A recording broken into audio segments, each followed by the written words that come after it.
Yet Miss Shadil, Melly and me, but the leader is Bold Emperor. This is the OTB Television Network, a service of Capital District Off-Track Betting.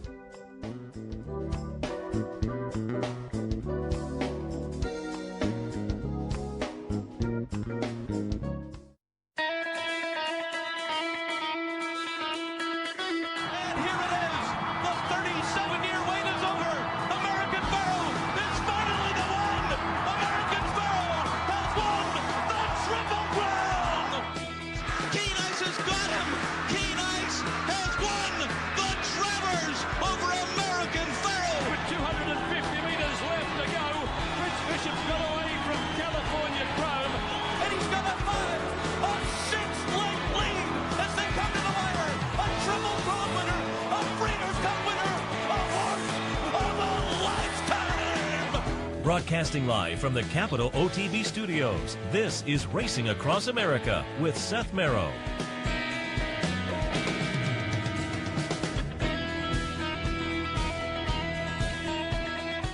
Good morning and welcome to Racing Across America on this Sunday morning. I'm Seth Merrow. Thanks for joining us. Don't forget this afternoon, if you want to swing down to the Clubhouse Racebook, you can watch all the NFL action and all the racing action as well right here. Join us throughout the NFL season for football and racing here at the Clubhouse Racebook, 711 Central Avenue in Albany. Yesterday here we had the bankroll promotion, and apologies to the bankroll team. Man, I swung and whiffed. We were sitting on a couple of, there was a triple at first, second, and fourth.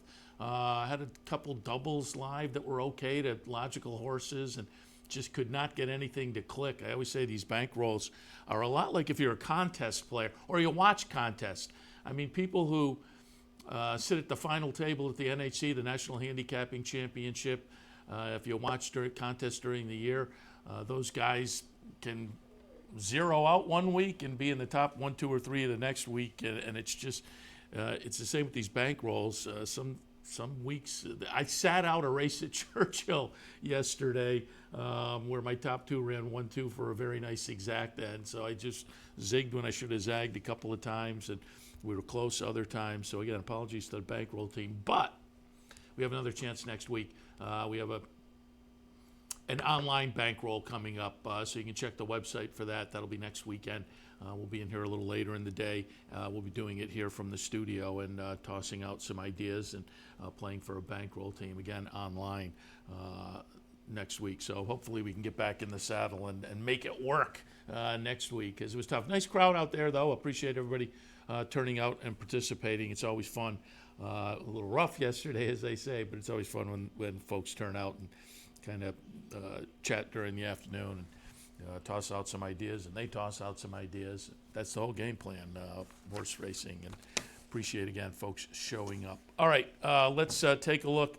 And again, we're going to wind up a little bit early again today, because once again, it is an 11:50 post time at Aqueduct.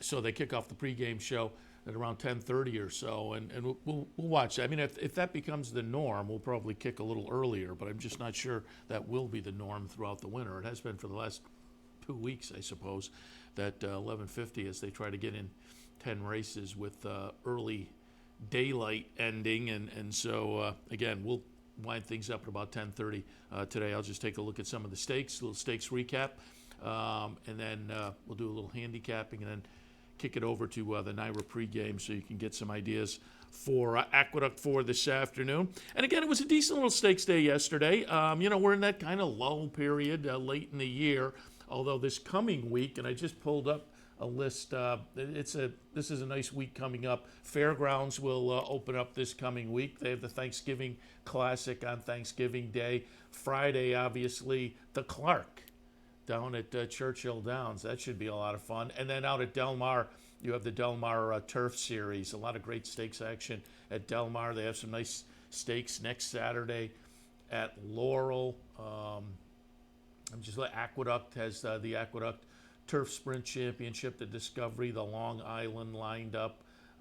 So Fall High Weight next Sunday, a week from today at Aqueduct. And then the following weekend, of course, it's the Cigar. So couple of nice weekends coming up. But this was a nice weekend of stakes action. There weren't a ton of stakes across the country, but Woodbine had 4 that were kind of fun, and we talked about them yesterday with Ron Gierking from the Daily Racing Forum covering Woodbine. We talked a little bit about all of the races we're going to be looking at with Mike Callahan in the stakes preview. So again, there were some nice stakes yesterday, and we'll kick things off with the Red Smith. Sadler's Joy, we talked to Tommy Albatrani yesterday. Sadler's Joy made his typical run. He was there at the end, but could do no better than 4th. I liked Red Knight, who is the 10 horse, and runs a good second here. You can see via the Chicklets, has to make up some ground, does the 10. Actually, I don't know if his Chicklets there, but you can see he's sitting 4th right now, Red Knight, and making a run. But North Dakota, a horse that both Mike Callahan and I said was live on the stakes preview, just has the momentum to go by Red Knight. Red Knight will get up for second over Zayad, and coming late there, the number 4 was Sadler's Joy to run 4th. But North Dakota gets it done for Shug. And again, both Mike Callahan and I said, we're looking at 10-1 on the morning line. This is an interesting horse from Shug. Had a little traffic in the Sycamore and wound up 4th in there. Turned the tables on Red Knight yesterday, however, getting it done at 8-1. So, we were looking at the 10-1 morning line and thinking that looks pretty juicy. The 8-1 was still good for the Shug horse that was live, if you like that one. And North Dakota over Red Knight, nice little exact, a couple of bucks. You got over $100 for those 2 logical players in there. Shug was quoted after the race as saying he always thought this horse wanted distance and finally got it last time in the Sycamore down at Keeneland, but they had some traffic in there, and Jose Lezcano said, he kind of watched the replay, and he decided, I want to keep the horse clear and get my run, and good ride, good run. North Dakota does get it done. Again, getting the distance. Last time they got the 1.5 miles, and as I say, Shug said, that's what the horse wants. He wants this kind of distance. Yesterday it was only 1 3/8 miles, but still shows an appreciation for, within the 21st century is a marathonish type of a distance. North Dakota getting it done for Shug yesterday at a nice price in the Red Smith. Down at Churchill, it was the Chaluki. I liked Finite. Everybody else liked Finite, the 6-5 favorite. I almost used Grand Cru Classe on top, but then I pulled up the Raven Run from last time, and we showed it on the stakes preview, and it was just these 2 in that race were separated by not much. But it was just a much better late run from Finite. So I tilted towards Finite, had Grand Cru Classe underneath, and then Woe Nelly in the 3rd spot. But it winds up being the number 2 Finite, getting it done for Steve Asmussen and Ricardo Santana. Sanasis in the 2nd spot at 10-1, and Woe Nelly ran 3rd. Grand Cru Classe disappoints running 5th in there, but no disappointment from Finite, who kind of showed she was a nice 3-year-old filly earlier this year down at, as a 2-year-old last year, she wins the Goldenrod. She comes back this year in the Silver Bullet Day down at Fairgrounds, wins the Rachel Alexandra, then winds up 4th in the Fairground Oaks. And after yesterday's race, Steve Asmussen quoted as saying, with the pandemic and everything, it was all topsy-turvy. She had a little issue, so they did a little surgery, took a little bone chip out of the ankle, I think. It was some minor surgery. So she then sat out from March until September. The comeback in the Music City was disappointing, but it was on the turf at Kentucky Downs. And then, as I say, went in the Raven Run, made a great late run there, followed up now the 3rd start back off of that midseason break to win nicely in the Chaluki yesterday. And coming onto this one, Steve Asmussen said, next stop, logical. Next stop, Grade 1 La Brea out at Santa Anita in Southern California. 3-year-olds, Grade 1. You have a Grade 1 3-year-old filly sprinter. That's the exclamation point you'd like to put on the year, particularly with the season this one's had and this kind of second half of the season that seems to have now rounded back into the good form she was promising a little bit earlier. So finite yesterday in the Chaluki, looking pretty good for Asmussen and Winchell Thoroughbreds. Let's shift our attention now up to Woodbine. Again, they had really nice stakes action at Woodbine yesterday with some notable names on the agenda. And as I say, we talked with Ron Gierking about this action yesterday in preview. But in review now, we'll start things out and go in chronological order. The Ontario Damsel. As I talked with Ron, I kind of went back to the Woodbine Oaks back in August, and I thought Curlin's Voyage might turn the table on Mervalo. That was not the case, however. Mervalo, who won the Wonder Wear in the most recent start with Curlin's Voyage finishing third, Mervalo puts two together, and as the two-horse wins, Curlin's Voyage disappoints, though. Curlin's Voyage, betting public was with me, made that one the favorite. Curlin's Voyage is the number one.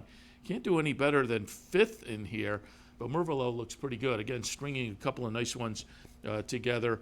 The win in the Wonder Wear, and now this win as well. Taking a shot, as Ron Gierking said in his follow-up article, for maybe 3-year-old filly honors up in Canada. The competition, you would assume, is Curlin's Voyage with that Woodbine Oaks win earlier, another stakes win up at Woodbine, but she has gone in the wrong direction over the last few starts, where Mervalo has come on nicely for Kevin Attard, getting it done yesterday under Hernandez, and doing it chart margin of 3 1/4 as the second choice at 2-1 with, as I say, Curlin's Voyage taking the action. Avi's Samurai second, a Fleet Catherine third, but Mervalo looking good in the Ontario Damsel, as I say, now stringing a couple together, warming up towards the end of the season.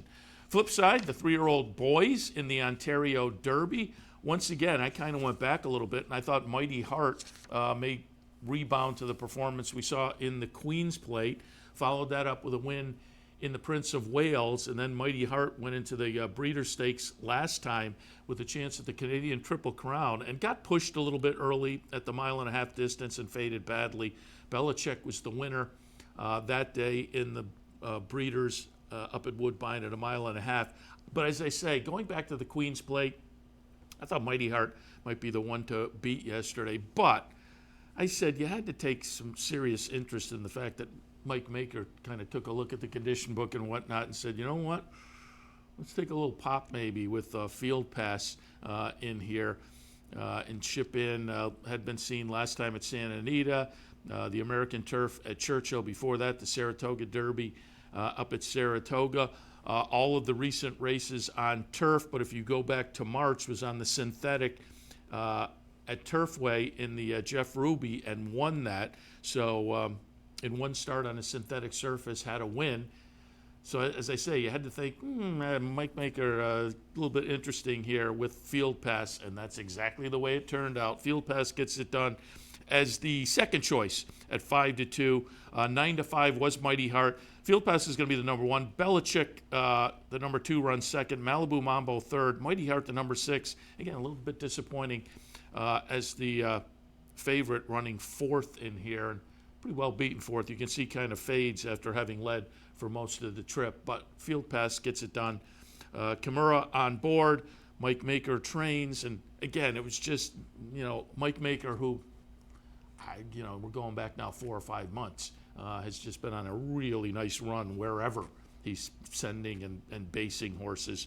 When he kind of elects, hey, let's ship in and take a shot at the Ontario Derby. Given that, Ron yesterday said he hadn't run a horse, 2018. At one point, he had a string up there, Ron said, but he hadn't had a starter in a while. So that he looked and said, man, let's take a little pop with Field Pass. Had to attract some attention. And it did, with the horse going off as the second choice at 5-2, but gets it done in the Ontario Derby. In the Kennedy Road, this one, my sentimental choice was Pink Lloyd, just because it's been fun to watch him. He had a 10-race win streak going into yesterday. Whenever we're up there, we'll talk to Robert Tiller, the trainer, and get a little update on Pink Lloyd. Unfortunately, we couldn't make our regular visits to Woodbine this season, but always enjoy it and enjoy talking to the trainer. But Pink Lloyd, again, with a 10-race win streak going into yesterday, went off as the even money favorite, $1.05 to $1 actually.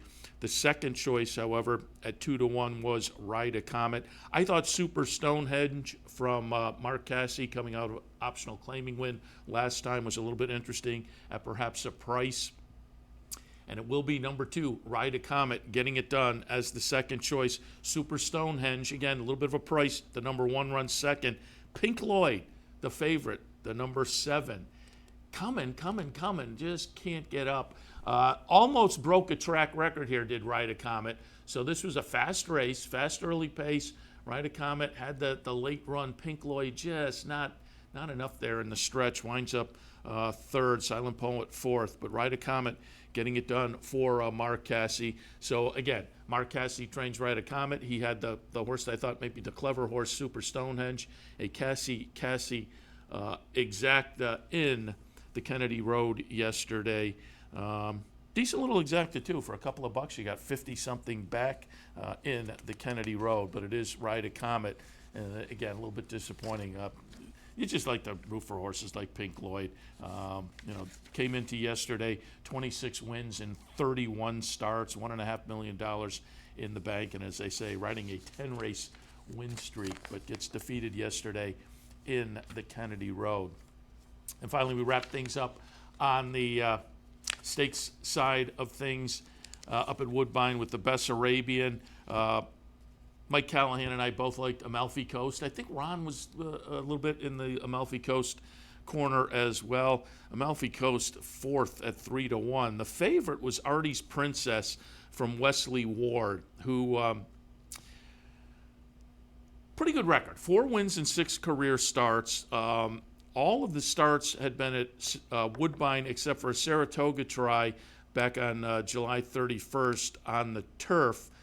The other ones were on the synthetic at Woodbine. Wound up a little bit of a disappointing fourth in that Saratoga try, but otherwise on the turf, or on the synthetic at Woodbine, 4 for 5 with a second coming into yesterday.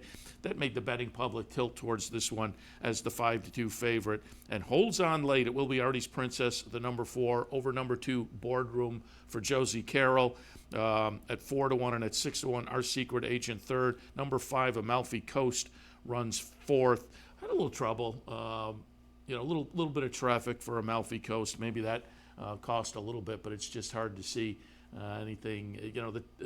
There is a challenge here late, but to get past the top 2, I guess, and make any other excuses would be tough. Artie's Princess getting it done now, 5 for 6 overall. Clearly a lover of that Woodbine synthetic, came into it with a nice work too. So Artie's Princess was certainly logical. And Amalfi Coast was interesting though, coming out of the win in the Sweet prior to Justin Stein on board. Camarora was on board the winner, but no shock. Again, went off as the favorite in there at 5-2.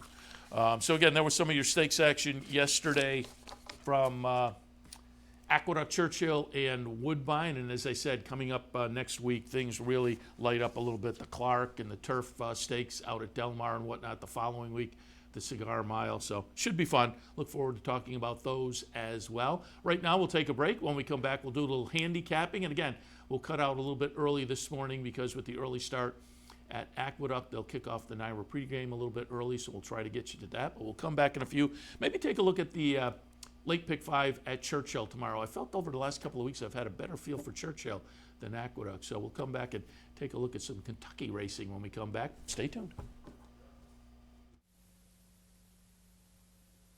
Where's the best place to find your favorite teams, your favorite food, daily drink specials, and wagering on live horse racing? Legends Field Sports Bar, 711 Central Avenue, Albany. Get your game on day or night with 75 flat-screen TVs, tournament-style pool tables, a private banquet room, and live horse racing. So if someone asks you, where's the best sports bar in the Capital Region? Tell them Legends Field Sports Bar, inside the Clubhouse Racebook, 711 Central Avenue, Albany. What if there was a way to become a better horse player? To have a better knowledge of the game? To be more successful? What if there were a way to take what you've learned, what you know, and make better decisions, better choices? In horse racing, knowledge is a powerful tool. Race results and replays, past performances and live streaming, wagering from all your digital devices. Capital OTB. Become a better horse player. Birdstone is an outside front. They're coming down to the finish. Can Smarty Jones hold on? Here comes Birdstone. Birdstone surges past. Birdstone wins the Belmont Stakes. In front, but here comes High Chaparral. High Chaparral, the defending champ, to take it to Bob. These two arch rivals head to head with Joe Hart bearing down on them. It's going to be a three-horse photo finish to the turn. Here's the wire. Photo finish. Welcome back to Racing Across America on this Sunday morning. I'm Seth Merrow, and we'll take a look at the late pick fight for today. I'm told I said tomorrow. You want to play today. Make sure you play today. The fifth race at Churchill kicks off the late pick five today. And this is a tough race. I mean, if somebody turns the page and says, I'm going to jump into the pick four, I wouldn't argue. But if you do want to play the late pick five today and start with the fifth, I have a 3-11, 1 and 6. I put Naveen on top. The debut wasn't much, but I thought the workout leading into this race may indicate the horse benefited from that. Cantheros on top, I like that. The dam produced a sibling called KK's Buckeye that was a little mixed early, but was win early. 8th in the debut, then won the second start, then had a did not finish, then won the next two. So won 3 of the first 5. So I thought there was a little win early breeding for the sibling. Those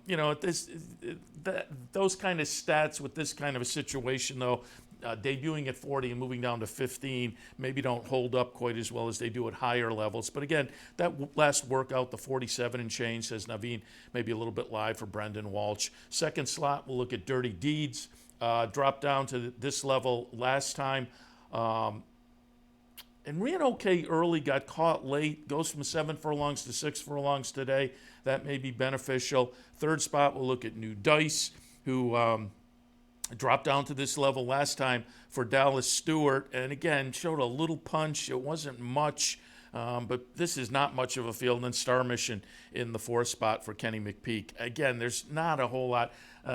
As I say, if you wanted to turn the page and look at the late pick 4, I wouldn't argue, because this does have the feel of one of those races where one of these comes out feeling their oats today and gets it done. But Naveen was maybe a little bit intriguing to me. I have a 3-11, 1 and 6 in race number 5. Race number 6, again, kicks off that late pick 4 down at Churchill today. I have a 2, 1, 6, and 7.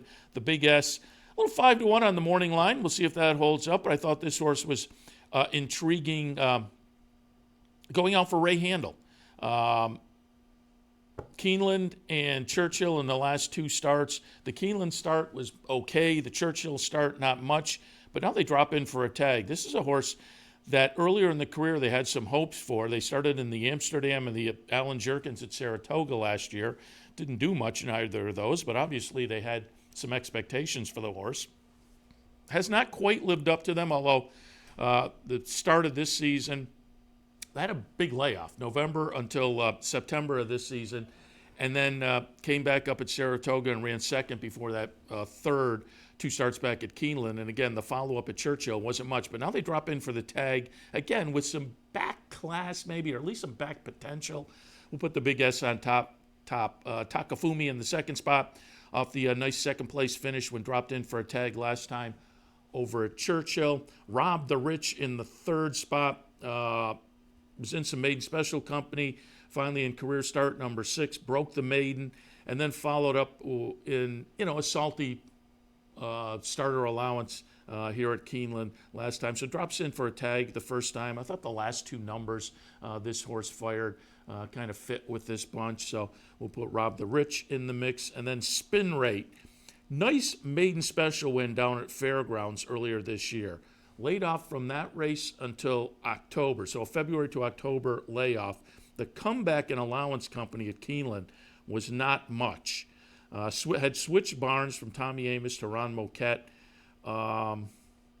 This is one that's tough to kind of know which direction to go, because the debut was very good. then a layoff. So obviously something went amiss, comes back. It's not much of a comeback. Do note, however, as I say, beaten last time in allowance company behind Nashville. So, that was a pretty good race for a comeback effort. I'll give this one another chance to maybe get closer to what we saw in the debut effort. In the 6th at Churchill, 2, 1, 6, and 7. 7th race at Churchill, kind of a fun little maiden special event for the 2-year-olds going 6.5 furlongs.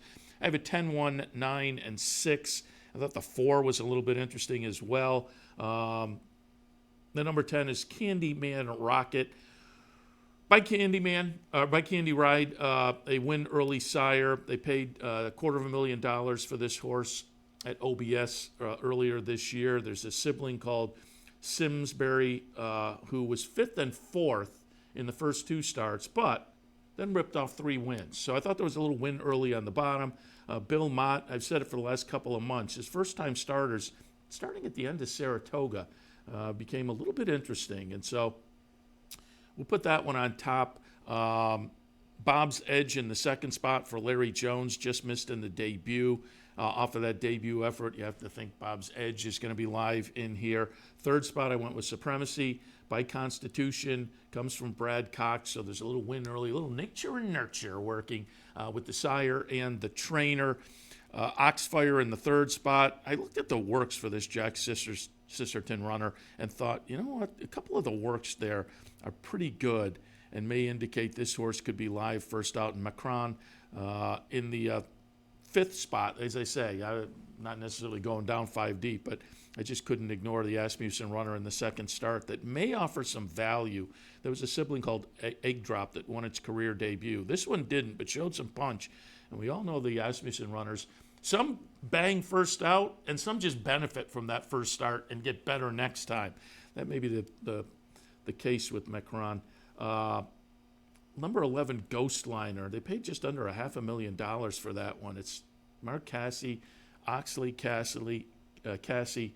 The number 11 is another one that's interesting. It's a fun race. It's an interesting race that some horses have the potential coming out of here and being nice 2-year-olds going into nice 3-year-olds in just a little over a month. But the 7th at Churchill for me, 10, 1, 9, and 6 with a look at the 4 as well. The 8th race at Churchill Downs, a C-conditioned allowance event, 5 furlongs the trip. I have the 8th at Churchill, 6, 1, 2, and 3. 7 Nation Army from Ron Moquette. Just firing some numbers that match up well with most of these. And I think consistently doing that. The race 2 back, little stakes race at Remington, a good 2nd with a good number, nice 3rd last time at Keeneland, again with a number that matches up with these. So we'll tilt in that direction. Admiral Lynch in the 2nd spot, Mike Maker, Tyler Gaffleone. This is logical just on the connections. But, boy, go back to that Saratoga win, 3 starts back towards the beginning of the meet, a 104 buyer, then laid off most of the remainder of the summer. And first week of fall, came back at Pimlico. A little bit disappointing on the comeback, and then a little bit disappointing last time as well. I wasn't quite sure what to make of that, but that race 3 back, and again, this team, you can't ignore this horse, may wind up being the one to beat. Well-abled in the 3rd spot. Question mark here is the surface. This horse mostly down the page is showing either turf or synthetic, and that clearly is the question mark for this guy. The dirt, there's this dirt start at Mahoning Valley going back a little bit. There's a workout at Hawthorne, though, that was okay, and I kind of hung my hat on that a little bit for the Larry Ravelli trainee, and I'm hoping that workout signals a little something. Hollis in the 4th spot. This one also over the last few races has been more turf, but there are dirt races that are okay, including that 1-2 back. In the 8th at Churchill, 6, 1, 2, and 3. And the 9th race at Churchill will wrap up that late pick 5. Maiden 40 claimers going 6.5. I have it 7, 6, 2, and 3. Milana on top. Attracted a little bit of money in the OBS sale earlier this year. Did not live up to that in the career debut for Brad Cox, and now drops down for a 40 tag. So this is one of those you can go either way. But Brad Cox has been just on such a run. They add the blinkers, and they do get the class dip. And maiden special weight to maiden claiming, Brad Cox does pretty well. So I'll look for this one to maybe improve with the class drop. But, boy, you pay $160 and then you give up in the second career start. That is not a good sign. So some of the alternatives, Keitani, the number 6 horse. I like Cairo Prince quite a bit as a first out sire. Ian Wilkes can get it done. The works for the 6 are okay. They aren't really signaling much of anything, but I just thought in what looks like a fairly weak bunch with Cairo Prince on top, I thought this horse might be interesting. Perks d'Oro by Golden Sense, another first out sire I like. Tom Van Berg can get them ready. Again, not a specialty by any means, but can get them ready. And also, works aren't saying much, but just thought in this field, maybe a fresh face was a little bit interesting. And then Jersey Lily with some early speed in the first 3 career starts and going maiden special weight to maiden claimer for Bernie Flint. So we'll throw that one in as well. It's an intriguing sequence with some races that are a little bit of head scratchers, and you got to make your stand and take your opinion. And my opinion in the 9th at Churchill, 7, 6, 2, and 3. All right, looks like they're on the underway, just beginning with the NYRA pregame show, so we will wrap up, send you down there. Again, it's an 11:50 post for Aqueduct. That means an early start also for OTB Live on this Sunday afternoon. I'll be back in about an hour or so to kick things off, so look forward to seeing you then. Thanks for tuning in this morning. Don't forget, stop down to the Racebook today for NFL Sunday. Watch all the football action, all the racing action as well. NFL Sundays here at the Clubhouse Racebook, 711 Central Avenue in Albany. And once again, we have another bankroll coming up next weekend. You can find out more about that on the website as the week progresses. We'll let you know more also, but love to have you participate in that as well. Check out the website for next weekend's bankroll, which we'll be doing here from the studio, so you can get your chance to be part of the team online, capitalotb.com. All right, wrapping it up for this edition of Racing Across America. We'll send it down to the NYRA pregame. We'll see you later for OTB Live. You're watching OTB TV, a service of Capital Off Track Betting.